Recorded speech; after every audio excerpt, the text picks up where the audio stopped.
What's going on, guys? Lance Baker here with my first haircut video on this channel. Today we're going to be looking into how to do the mullet hairstyle, which has become increasingly popular over this past year.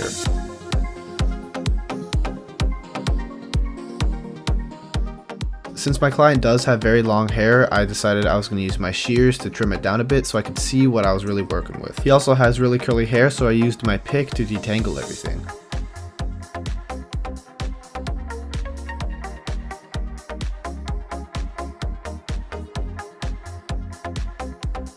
Once everything was detangled, I began my shear work. His hair was pretty uneven, so I was going to be taking anywhere from 1 to 2 inches off, especially around the crown area. For some reason, that hair there was really long. The way I like to section off my shear work is pretty much just going vertically up and down the head, and then I will cross check it horizontally to make sure everything's even.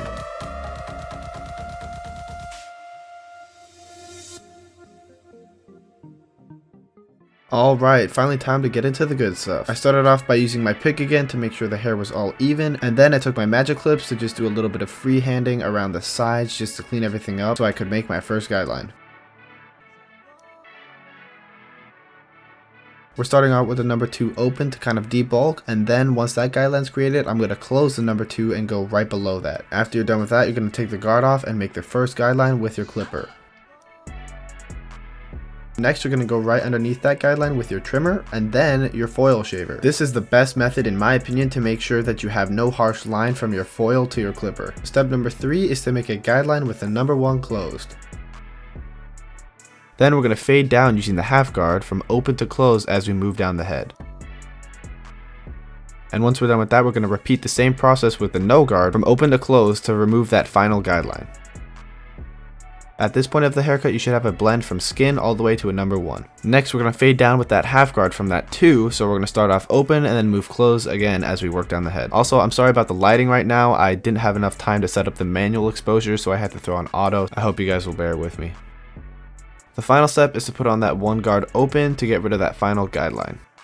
Now that we're all done with guards, we're going to head over to some clipper over comb and thinning shears over comb to blend it into the top. In my opinion, this is the most important part. Yeah, you can have a nice fade at the bottom, but if there is a harsh line when it gets to the longer hair, then it's really not going to look good.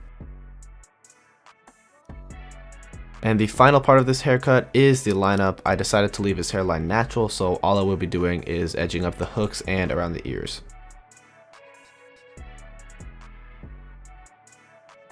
And all we have to do now is repeat the same process on the other side of the head. If you guys want a more in-depth video on how I fade and my fading technique, don't worry, I have a video planned for that soon, so make sure to subscribe for that.